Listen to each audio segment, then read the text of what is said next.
하나님의 말씀 사도행전 8장 4절에서 13절 말씀입니다. 사도행전 8장 4절에서 13절.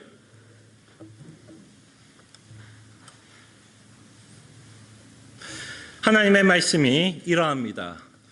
그 흩어진 사람들이 두루다니며 복음의 말씀을 전할세 빌립이 사마리아 성에 내려가 그리스도를 백성에게 전파하니 무리가 빌립의 말도 듣고 행하는 표적도 보고 한 마음으로 그가 하는 말을 따르더라. 많은 사람에게 붙었던 더러운 귀신들이 크게 소리를 지르며 나가고 또 많은 중풍병자와 못 걷는 사람이 나오니 그 성에 큰 기쁨이 있더라. 그 성에 시몬이라 하는 사람이 전부터 있어 마술을 행하여 사마리아 백성을 놀라게 하며 자칭 큰 자라니 낮은 사람부터 높은 사람까지 다 따르며 이르되 이 사람은 크다 일컫는 하나님의 능력이라 하더라. 오랫동안 그 말씀에 놀랐으므로 그들이 따르더니 빌립이 하나님의 나라와 및 예수 그리스도의 이름에 관하여 전도함을 그들이 믿고 남녀가 다 세례를 받으니 시몬도 믿고 세례를 받은 후에 전심으로 빌립을 따라다니며 그 나타나는 표적과 큰 능력을 보고 놀라니라. 아멘. 저희들이 지난주에 살펴본 것처럼 예루살렘에는 뜻하지 않은 핍박이 시작하고 있는 것을 저희들이 보게 됩니다. 근데 참 놀라운 일은 이 핍박은 하나님이 갖고 있었던 계획을 방해하는 것이 아니라 오히려 하나님이 갖고 있었던 계획, 예수 그리스도께서 갖고 있던 계획을 이루시는 수단이 되고 있는 것을 보게 됩니다. 핍박으로 인해서 하나님의 계획이 이루어지고 있는 과정을 저희들은 사도행전 8장을 통해서 보게 됩니다. 이 핍박으로 인해서 예루살렘에 있는 교회 또는 예루살렘에 있는 교인들은 흩어지게 되고 예수님이 제자들에게 분부한 것처럼 유다와 사마리아까지 이제 복음이 전해지고 있는 것을 저희들이 보게 됩니다. 참으로 놀라운 하나님의 섭리를 저희들이 보게 됩니다. 더 놀라운 것은 합력하여 선을 이루시는 하나님의 놀라운 섭리를 보게 됩니다. 우리의 연약함과 우리의 죄성도 하나님의 일을 절대로 방해하지 못하고 있는 하나님의 놀라운 섭리를 보게 됩니다. 자, 그럴 때 오늘 여러분들과 함께 좀 생각해 보고 싶은 것은 이들이 흩어진 자들이 흩어지면서 어떤 복음의 내용을 전파하고 있었는지에 대한 그 내용에 대해서 여러분들과 함께 생각해 보려고 합니다. 다시 말씀드리면 저희들이 믿어야 할 복음의 내용에 대해서 다시 한번 이 사도행전 8장 4절에서 13절의 내용을 통해서 여러분들과 함께 생각해 보려고 합니다. 자, 그럴 때 복음의 내용을 기록하고 있는 두 구절이 오늘 본문에 나오고 있는 것을 보게 되는데요. 한 구절은 5절이 되고 다른 구절은 12절이 되고 있는 것을 보게 됩니다. 자, 그럴 때 5절에 나와 있는 복음의 내용은 이렇게 기록되어 있죠. 빌립이 사마리아 성에 내려가 그리스도를 백성에게 전파하니. 그래서 복음의 내용 가운데 주인공 되시는 예수 그리스도를 전파하고 있었다라는 것을 저희들이 보게 되고, 또한 12절에 보면 예수 그리스도와 함께 무엇을 함께 전하고 있었는지를 저희들이 보게 됩니다. 12절을 제가 봉독해 드립니다. 빌립이 하나님의 나라와 및 예수 그리스도의 이름에 관하여 전도함을 그들이 믿고 남녀가 다 세례를 받으니. 그래서 그들이 전도했던 내용을 저희들이 보게 되는데, 그들이 전도했던 내용은 당연히 복음이었겠고 12절에 보면 그 전도의 내용이 구체적으로 기록되어 있는 것을 보게 됩니다. 5절에 말씀드린 것처럼 예수 그리스도의 내용과 함께 12절에 함께 더 구체적으로 기록된 내용은 하나님의 나라입니다. 복음과 하나님의 나라. 그래서 복음이 하나님의 나라라는 것을 저희들이 보게 됩니다. 그럴 때 이 빌립은 처음으로 이 복음을 전한 것이 아니었죠. 하나님의 나라에 관한 복음은 빌립이 처음으로 전한 것도 아니고 유다와 사마리아에 흩어진 자들이 처음으로 듣고 전했던 복음의 내용이 아니었습니다. 이미 하나님의 나라가 복음이라는 사실은 예수님이 지상사역, 예수 그리스도께서 십자가에 죽기 전에도 꾸준히 제자들과 사람들에게 전했던 복음의 메시지라는 것을 저희들이 보게 됩니다. 특별히 마가복음 1장 13절과 14절에 보면 이 마가복음 1장 13절과 14절은 어쩌면 우리가 이렇게 이해할 수 있을 것 같습니다. 예수님이 공적 사역 처음 시작할 때 공식적으로 설교했던 첫 번째 설교를 기록하고 있다라고 생각해 보시면 좋을 것 같습니다. 그럴 때 예수님이 전했던 첫 번째 설교의 내용이 무엇인지를 제가 한번 읽어 드릴게요. 자, 13절 14절 주보를 참고하시면 될 것 같아요. 자, 하나님의 말씀이 이러합니다. 요한이 잡힌 후 예수께서 갈릴리에 오셔서 하나님의 뭐를 전했다고요? 복음을 전파하여. 그리고 이제 14절에 그 복음의 내용을 기록하고 있는 것을 보게 됩니다. 14절 이르시되 때가 찼고 뭐라고요? 하나님의 나라가 가까웠으니 회개하고 복음을 믿으라 하시더라. 이미 빌립이 전했고 흩어진 자들이 사도행전을 통해서 전했던 그 복음의 내용은 이미 예수님이 지상사역을 통해서 말씀하고 있었던 복음의 내용이라는 것도 보게 되고, 이 하나님의 나라가 복음이라는 사실이 얼마나 중요했던지 예수님이 부활 후 승천하기 전 40일 동안 제자들을 만나고 또 사람들을 만나 하나님의 도를 가르치고 하나님의 말씀을 전할 때에도 이들에게 가르쳤던 말씀이 무엇이었을 거라 생각을 하십니까? 사도행전 1장 2절과 3절을 여러분들에게 또 봉독해 드리면 예수님이 마지막 40일 승천하기 전 제자들에게 그토록 말씀하시고 싶었던 주제를 우리는 보게 됩니다. 2절과 3절 이렇게 말씀합니다. 그가 택하신 사도들에게 성령으로 명하시고 승천하신 날까지 이를 기록하였느라. 그래서 지금 40일 동안 예수님이 하신 사역에 관한 내용을 기록하고 있다라고 누가는 말씀하고 있습니다. 그러면서 3절 그가 고난받으신 후에 또한 그들에게 확실한 많은 증거로 친히 살아계심을 나타내사 40일 동안 그들에게 보이시며 무엇을 말씀하셨다? 하나님의 나라의 일을 말씀하시니라. 그때 이 하나님의 나라의 말씀이 곧 뭐예요?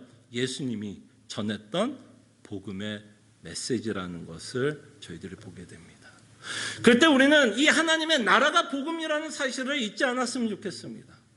하나님의 나라가 예수님이 선포했던 복음의 메시지였고, 끊임없이 이 흩어진 자들, 사도들 비롯하여 흩어진 자들 또는 빌립으로 대표되는 이들이 전하려고 했던 복음의 내용은 하나님의 나라였다라는 것을 보게 됩니다. 자, 그럴 때 우리가 좀 생각해 봤으면 합니다. 왜 하나님의 나라가 복음이었을까요? 왜 하나님의 나라가 복음일까요, 여러분? 왜 그토록 예수님은 하나님의 나라가 복음이다라고 말씀을 하고 있나요? 그럴 때 이 하나님의 나라가 갖고 있는 성경적 의미를 우리가 조금 이해를 하게 된다면 예수님이 그토록 선포하려고 했던 하나님의 나라가 우리에게 복음이 되고 있는 내용을 우리가 알게 됩니다.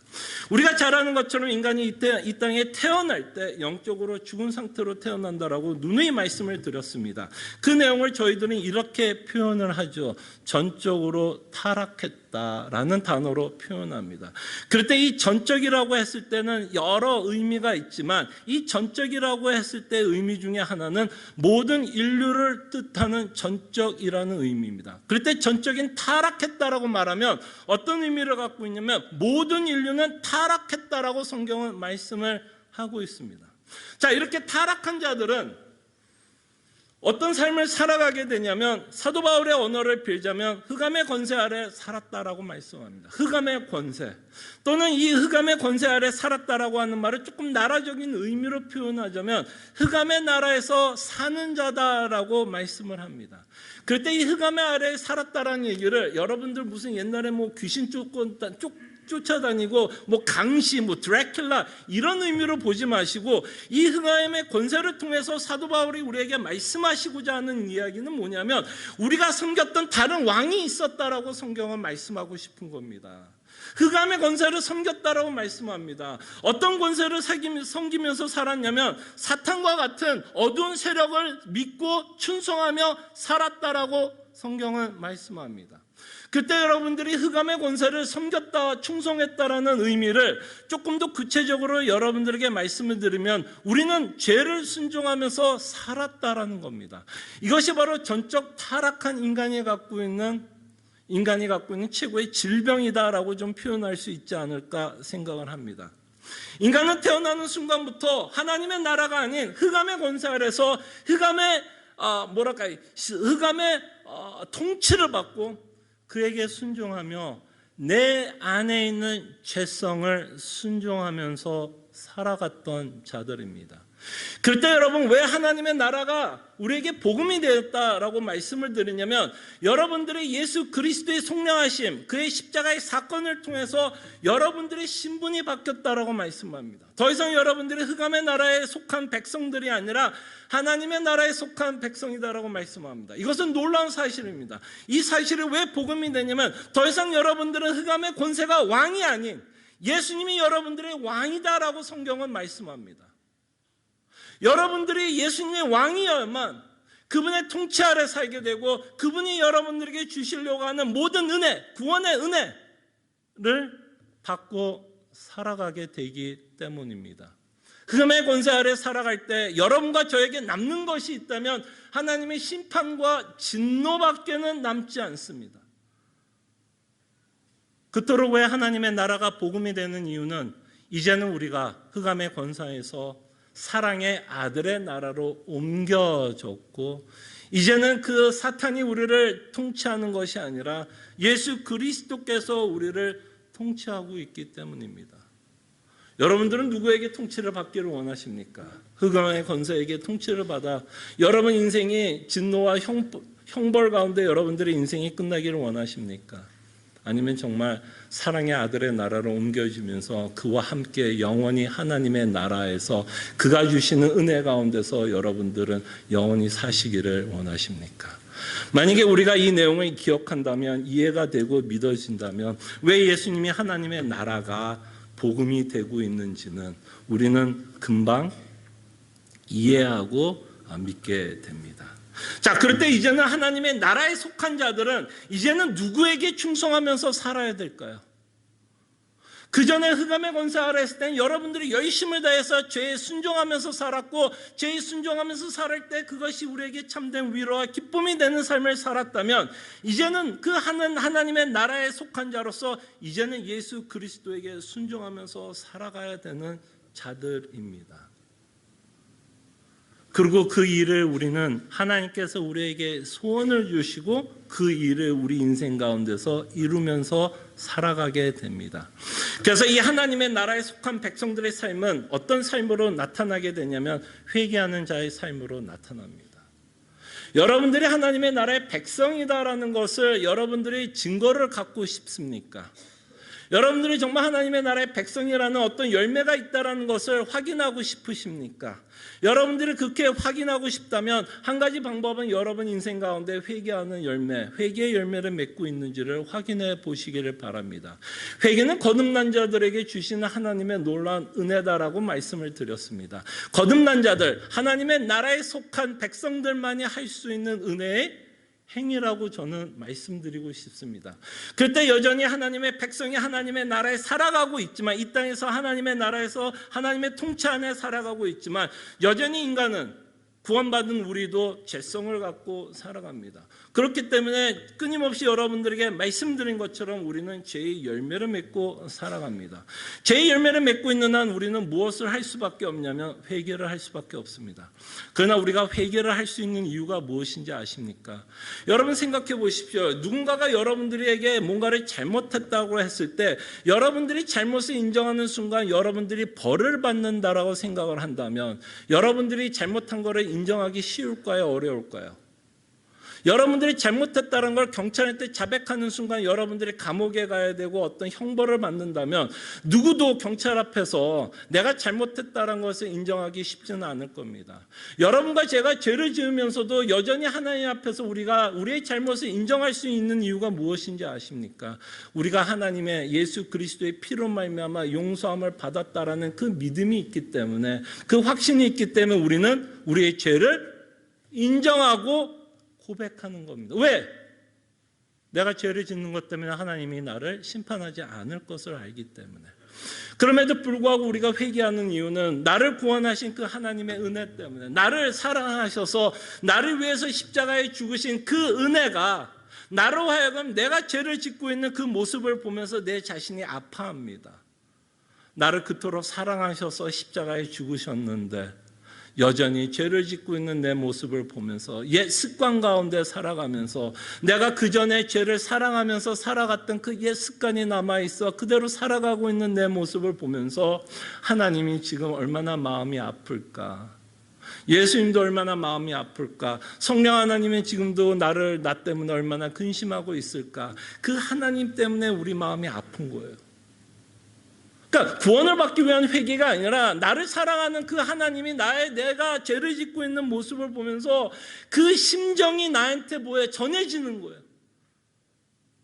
그 심정이 전해지니까 하나님 앞에서 내 죄를 또한 고백하게 되고, 그 고백과 함께 그 사랑 때문에 여러분들은 뭘 하게 될까요?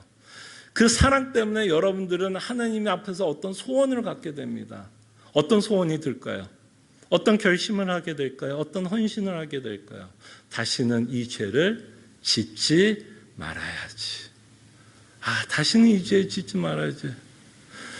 그렇게 여러분들이 헌신과 결심을 하게 된다면 당연히 어떤 일이 벌어질까요? 여러분들의 삶이 어떻게 될까요? 변화가 있겠죠.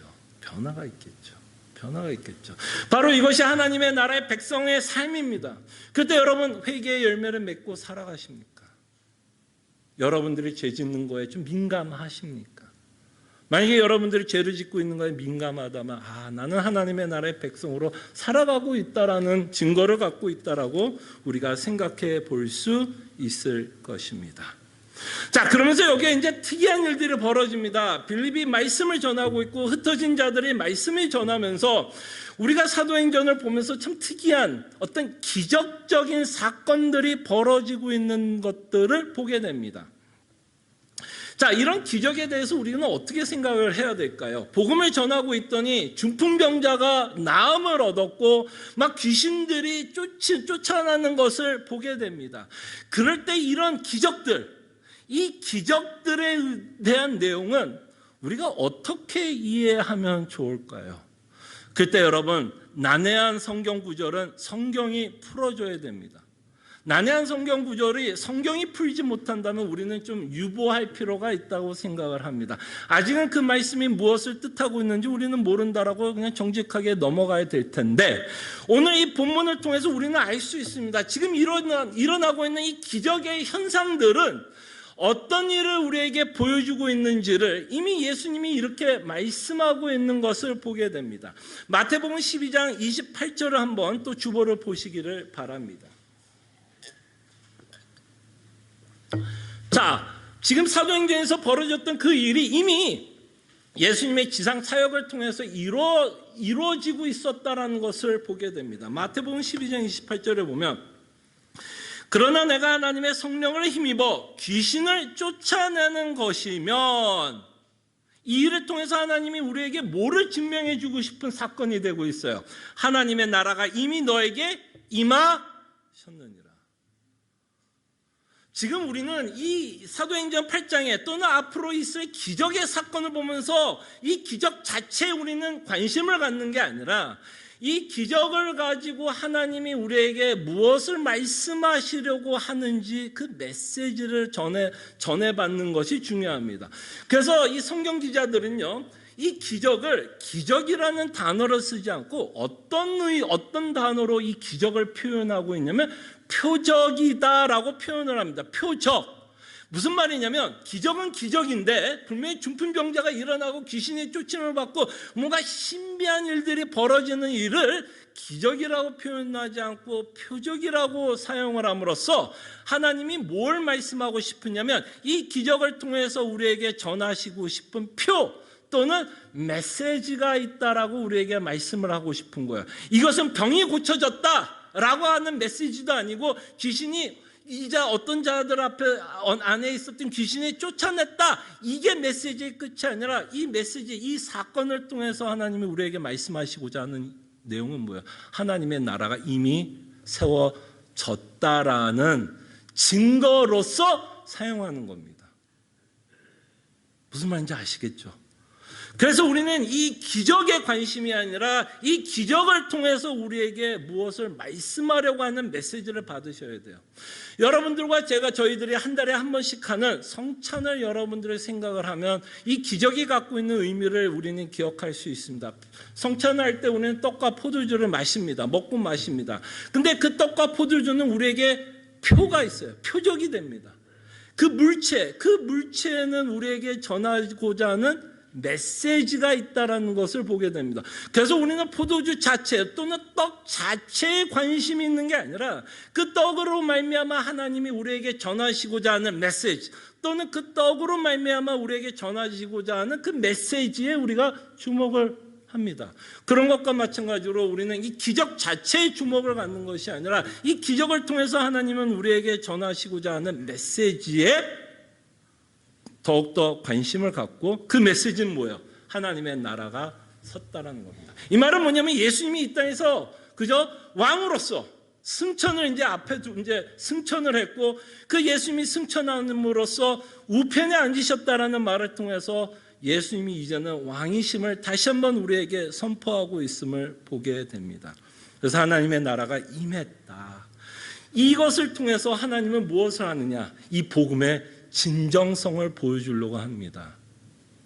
이 복음은 가짜가 아니라 정말 내가 계획한 대로 정말 내가 이룬 복음의 메시지라는 것을 그 당시 사람들에게 증거로서 이 많은 기적들을 일으키고 있다는 것을 보아야 할 것이고 그 기적들이 표적이 되어 그 복음, 이들이 전하는 복음이 정말 하나님이 전하고자 하는 복음이었다라는 것을 증거하게 되고 그 내용을 이제는 성경에 기록하고 있다라는 것을 저희들이 보게 됩니다.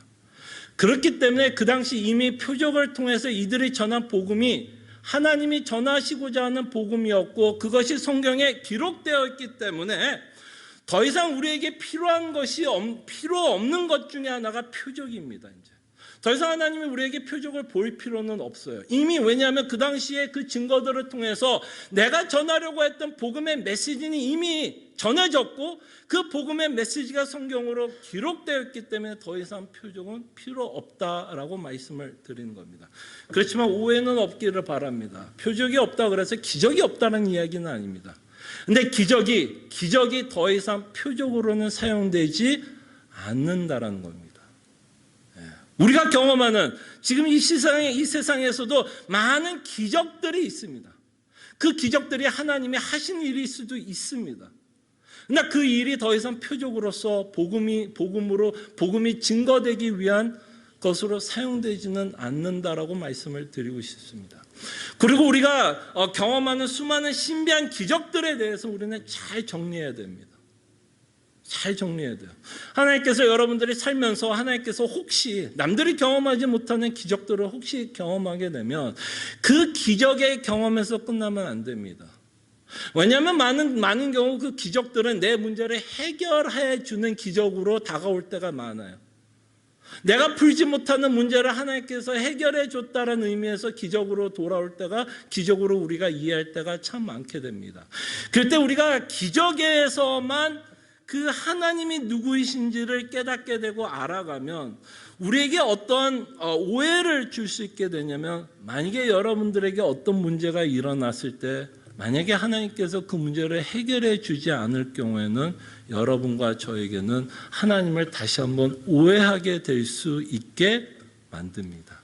그때 기적이 정말 합력하여 선을 이루시는 것은 어떻게 사용될 때 기적이 합력하여 선을 이루시냐면 다시 한번 그 기적으로 말미암아 내가 믿고 있는 복음에 대한 더욱더 확신을 줄 때입니다.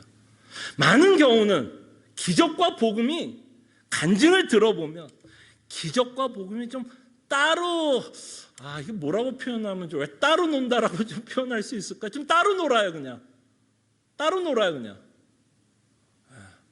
근데 정말 여러분들이 혹시나 기적을 경험했다면 정말 여러분들이 믿고 있는 복음에 영향을 주고 여러분들이 믿어야 할 복음에 대한 큰 확신으로 기적이 사용된다면 오해가 덜할 수 있지만 그 기적이 내가 믿고 있는 복음과 동떨어지게 이해를 하면 하나님을 굉장히 더 크게 오해하게 할 수 있게 됩니다.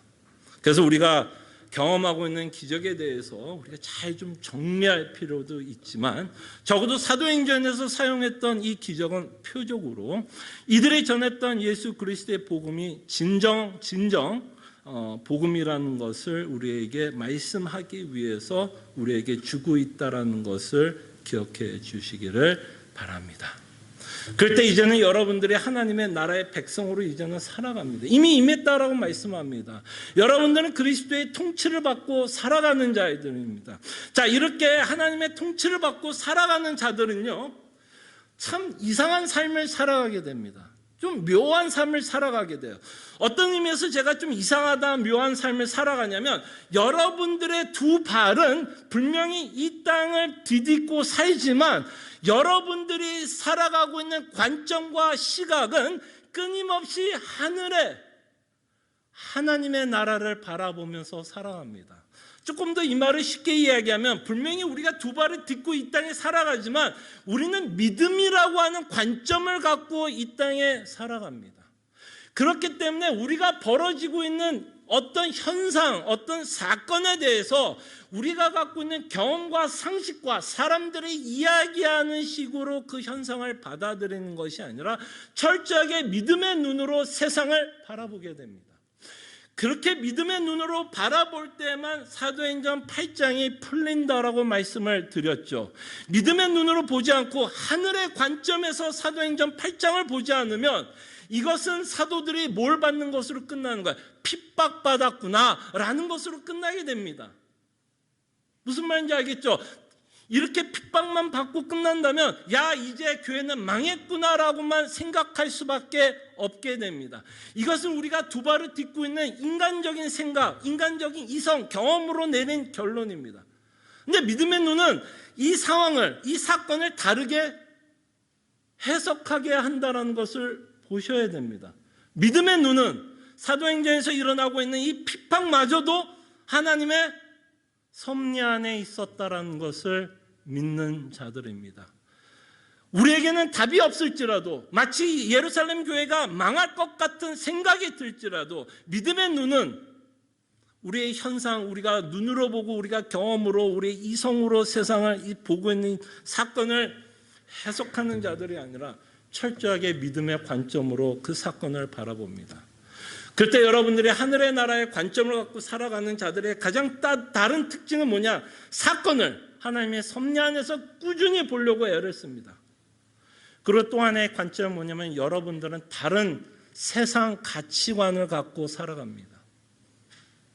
하나님의 나라에 살아가는 자들은요, 다른 가치관을 갖고 살아갑니다. 여러분 곰곰이 생각해 보십시오. 제가 참 좋아하는 인물 가운데, 성경 인물 가운데 제가 아마 가장 많이 인용하는 성경 기자가 있다면 사도 바울이 있고요. 여러분들 사도 바울의 인생을 곰곰이 보면 그는 가치관이 완전히 바뀐 사람입니다. 하나님의 나라에 속한 자들은요, 이제 앞으로 저희들이 계속해서 사울이라고 하는 자의 인생을 이제 살펴보겠지만, 그의 인생관이 바뀐 걸 좀 보세요. 예수 믿기 전에는 뭐였죠? 율법에 흠이 없는 자, 바리새인 중에 바리새인. 정말 세상 사람들에게 내놔도 자신이 꿀릴 게 없다라고 이야기하는 사람입니다. 정말 이제는 세상을 자랑했던 자예요. 그죠? 근데 사도 바울은 예수님을 믿으면서 그가 그토록 자랑했던 세상 것들을 다 잃어버렸어요. 그죠? 잃어버렸어요. 그리고 잃어버리는 것으로 끝나는 게 아니라 그는 감옥에 갇혔어요. 자, 만약에 그가 그 전에 세계관을 갖고, 관점을 갖고 감옥에 갇혔다면 그는 빌보서를 쓰면서 뭐라고 썼을까요? 주 안에서 슬프다. 내가 예수 믿었더니 내 인생 더 큰 저주를 받았구나. 내가 그토록 예수 그리스도의 복음을 전하니 내가 갖고 있었던 것마저도 다 잃어버렸구나. 예수님 믿지 마라. 분명히 빌보서를 그렇게 썼을 거예요. 그죠? 왜? 그토록 그가 귀하게 여겼던 것, 그토록 그를 자랑스럽게 여겼던 것, 그토록 그의 삶의 동기가 되어 그것을 위해서 살았던 그 자는 그가 갖고 있었던 걸 다 잃어버렸어요. 그렇다면 불평과 불만만 남았어야 되겠죠. 그죠? 그러나 빌립보에서는 그렇게 쓰지 않아요. 그는 다 잃어버렸어요. 정말 세상 기준으로 보면 가장 불쌍한 사람이 되었습니다. 그죠? 다 잃어버렸어요. 근데 그는 오히려 빌립보서를 쓰면서 뭐라 그래요? 주 안에서 기뻐하라. 내가 다시 한번 말하노니 주 안에서 기뻐하라. 무슨 일이 벌어진 것 같아요? 사도 바울에게. 어떤 일이 벌어졌을까요? 뭐가 변했냐면 그의 삶의 관점이 바뀐 거예요. 삶의 관점이 바뀐 거예요. 더 이상 그가 그토록 즐거워하고 자랑스럽게 여겼던 것을 사도 바울은 뭘로 여겨요? 배설물. 뭐가 바뀐 거예요? 뭐가 바뀐 거예요? 그의 가치관이 변한 거예요. 그토록 그가 귀중하게 여겼던 거 별거 아니었구나. 별거 아니었구나. 그러면서 내가 믿고 있는 예수 그리스도가 더 고상하구나라는 것을 그는 깨달았습니다. 그때 여러분들이 하나님의 나라에 살아가는 자들은 여러분들의 인생 가운데서 무엇을 자랑하면서 사십니까? 여러분들의 자랑은 하나님이 나를 잘해줬다라는 것이 자랑입니까? 물론 하나님께서 여러분 인생을 살아가면서 더욱더 풍성하게 내어주신 거 있을 거예요. 어떤 자들보다 지식을 더 많이 습득할 수 있는 브레인을 줄 수도 있고, 어떤 자들보다 수완이 좋아서 물질적으로 더 많은 것을 이득을 갖고 살아가시는 분들이 있을 겁니다. 그럴 때 우리 자랑은 우리 브레인이에요. 하나님께서 나에게 너무 좋은 머리를 줘서 감사하다. 또는 하나님께서 내가 이런 기술적으로 수완이 있어서 내가 돈을 너무나 많이 벌 수 있도록 허락해 주신 거 감사. 물론 그것도 감사해야겠죠. 하나님께서 주신 것이라면. 그러나 우리의 감사는 거기서 끝나는 것이 아닙니다. 우리의 감사는 거기서 끝나는 게 아니에요. 우리의 감사는 철저한 복음에 의한 감사입니다. 자, 여러분 하나님께서 주신 것을 무시하자는 얘기는 아닙니다. 근데 그것으로 끝나면 여러분들과 제가 복음을 바르게 믿고 있는지는 좀 생각은 하셔야 됩니다. 우리가 하나님을 믿는 것이 하나님께서 내가 원하는 것을 주셨기 때문에 믿고 있다면 우리는 다시 한번 생각을 해야 됩니다. 사도 바울이 우리에게 증거합니다. 사도 바울이 우리에게 증거합니다. 그는 다 잃었어요. 그럼에도 주 안에서 기뻐합니다. 우리의 기쁨은 우리가 갖고 있는 이 세상의 것에 의한 기쁨이 아니라 정말 복음 때문에 오는 기쁨입니다. 그러니까 우리의 기쁨의 기준이 바뀌어버린 거예요. 우리의 관점이 바뀌어버렸어요. 그때 정말 하나님의 나라에 속한 자들은 이런 삶을 사는 것 같아요. 그리 아니하실지라도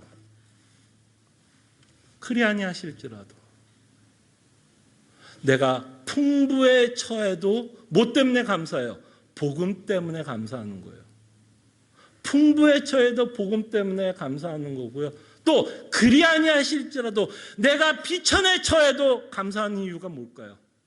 복음 때문에 감사하는 겁니다.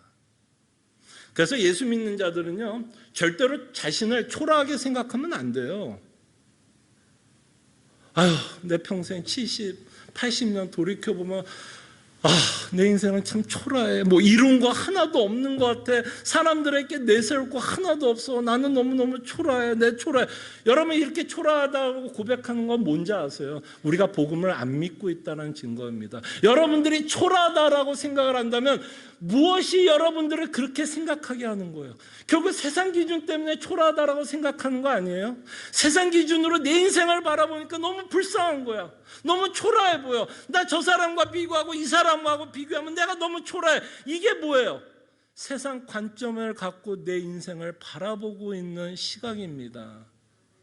그럴 때 하나님의 나라에 속한 자들은요, 세상 기준으로 내 자신을 보는 자들이 아니에요. 하나님의 나라의 관점에선 여러분들을 위해서, 여러분들이 뭐가 있던 없던, 초라하던 부자던, 엄청난 지식을 갖고 있던 학업끈이 짧던, 예수님이 우리를 위해서 십자가에 죽으셨어요. 그 만왕의 왕, 세상에 가장 아쉬울 것 없는 그 왕이 이 땅에 오셔서 여러분들을 위해서 죽었다면 그거 하나만으로도 여러분들의 존재 가치는 세상과도 바꿀 수 없어요. 그렇기 때문에 저는 이렇게도 생각해봐요. 자기 연민에 빠지는 자들은 예수님을 모욕하는 거 아닌가 생각을 해봐요. 자기 연민에 빠지는 자들은요, 예수님을 모욕하는 겁니다. 왜? 나를 위해서 이 만왕의 왕 하나님이 십자가에서 이 땅에 몸을 입고 이 땅에 옷을 죽었는데 자기 연민에 빠져요? 말이 되지 않습니다. 그럴 때 자기 연민에 빠지는 이유가 뭘까요?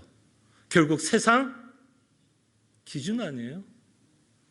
남들과 끊임없이 비교해 보니 나는 초라해 보여. 근데 목회하면서도 이런 느낌이 들 때가 좀 있어요. 예. 저도 제 스스로 속을 때가 참 많아요. 그래서 제가 더 흥분을 하는 것 같고 여러분들에게 소리를 지르는 것 같아요. 정말 하나님의 나라에 속한 자들은 정말 이 세상에 줄 수 없는 가장 큰 복을 받고 살아가고 있다는 것을 믿으시기를 바랍니다. 기도합니다.